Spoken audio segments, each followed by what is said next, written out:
Black History Month means to me an opportunity for not just myself, but for the entire country, the world actually, to take part in understanding and acknowledging the contributions, the struggles, and the many things that the Black people in this country alone have done and accomplished. What we've gone through, some of the things that we've been resilient at, and some of the things that we've survived, not just in this country, but in the world, down the Middle Passage, through slavery, because we didn't begin in slavery, we began on the shores of Africa. So it's always a great time during February for us to rethink about who we are, where we've come from, and where we can go in this country.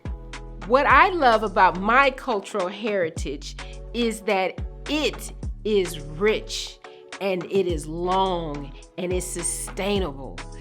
Being clear about cultural heritage is that who are you? Whose shoulders do you stand on? And who we are as people.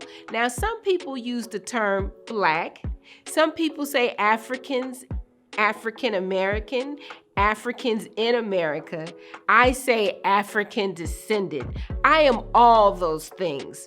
But unfortunately, what ties us together is not just our cultural identity, it is the trauma, it is the hurt, it is the pain, it is the racism that we have all experienced together. I think what I love about our heritage is our ability to turn nothing into something. We are a people, even while we were enslaved, we weren't given proper nourishing foods. We took foods that were considered scraps. We took materials that were considered scraps, and we made clothing out of them. We made food that are delicacies, considered delicacies now. Everything that has been thrown at us, we have turned that trash into treasure. So I am most proud of my culture of being able to turn tragedy into triumph, victims into victors.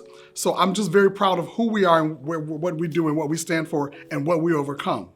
What I love about my cultural heritage is its richness and its depth. And it's so joyous. It's full of music and food and various opportunities of camaraderie and just the love of your community and it takes a village to raise us all. You know, all the aunties and uncles who have various different names, who don't share my blood, but took care of me as I grew up, as I do for those in my community now, as I move into the role of matriarch of my family, that I pass on those traditions and that love. Some of my favorite cultural foods are some of the things that my mom used to make, more like fried chicken, pinto beans, and rice as a collective for my siblings and I. Some of my fondest memories growing up in my childhood is the cooking, is what we call soul food. And soul food is the heartbeat of an African American family. And so when I smell certain seasonings and see certain dishes or I make them, it always floods back with wonderful memories of home, love, and tradition and holidays. As I think about our favorite cultural foods, I have to admit, I love some rice. Rice is on the planet. Now, we say cultural foods, but I think rice is universal. And of course, I like sweet potatoes. I love macaroni and cheese, especially when my auntie do it. Even though I've become a vegetarian, sometimes vegan, I still enjoy good food that feeds the soul. So those types of food, rice and peas, are always delicious for me. And more importantly, when it's made with love, I can feel it and it sustains us. My favorite cultural food is soul food. It is exactly what it says. It's food for the soul. And my favorite dish is yams. I like candied yams. I don't like sweet potatoes. I like candied yams. They're my favorite. They just remind me of my mom. They remind me of my grandma. And they're one of my favorite dishes to make. So that's my favorite one. One of the greatest traditions we have as African American families is our celebration of Thanksgiving. of all the holidays throughout the year, definitely we will always get together on Thanksgiving, no matter how far we travel, to be together, to be thankful for what we have. Because it wasn't but 1 or 2 generations ago that we were in slavery, that we were in a deep oppression of Jim Crow era. So to be able to celebrate a meal together, no matter how big or small it may be, it could be a bowl of rice or a huge turkey and all the fixings. We come together and give praise and thanks that we are here to celebrate. Some of the cultural traditions within my own particular family is that we still gather around the table on Sundays afternoon after a time of worship. We get together, all 3 of my brothers and 3 of my sisters still come back to my parents' home, and we just celebrate being a family even though we're all going our own separate ways. When I was a little boy, I remember the King assassination. I was on 63rd Street with my uncle at the laundromat, and I remember what was going on. And ever since then, my mother, who was a single mom, she has been involved in civil rights in Chicago. We were part of campaigning for Harold Washington. Ever since I can remember, after King's assassination, we have always been entrenched in the politics and civil rights movement in Chicago, Illinois. So that's something that I remember, I'll never forget. And I'm still doing that at my age today, over 50 years old. One of the biggest cultural traditions that I always practice and have been for more than 20 years has been Kwanzaa.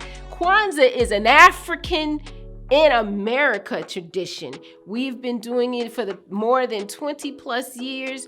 Dr. Maulana Karenga created it so that we can not only have a celebration of our African heritage here in America, but we can also tie it to the Africans in the diaspora. What makes me most proud about being an African American woman living in the United States is that I know whose shoulders I stand on, and we built this country with our blood, sweat, and tears. It does not fall on deaf ears on the people who died on the passage over, the people who died on the plantations, the people who died through Jim Crow, the people who died through the Revolution, the people who died for my civil rights.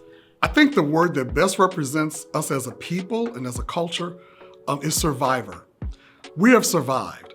We've survived through genocide. We've survived through enslavement. We've survived through Jim Crow. We have survived not just in America, but in the passage to get to America, from Africa to America.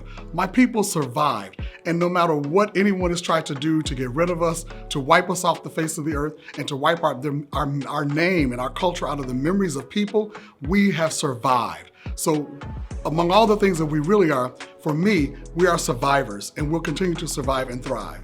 Something that I love about my cultural heritage is that we are just a people of resilience. We have been through it all and have just triumphed, and we are so strong.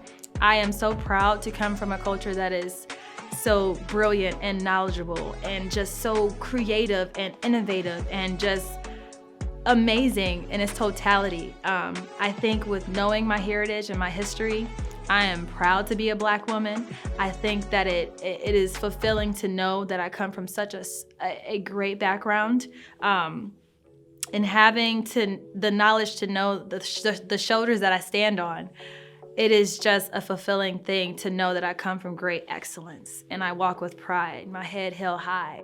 I think that what I would love to share with individuals, not just for Black History Month, but for every month that is celebratory or recognizing or acknowledging any other ethnicity in America, we have to learn to live together. And I think that starts with acknowledging the role and the contributions that Blacks and African Americans have made in this city and in this country. And then moving forward with that, appreciating everyone individually, not because of the color of their skin, but because of their humanity and because of who they are and what they bring to your life and how we touch each other on a daily basis. I would like to say, have a safe and happy Black History Month.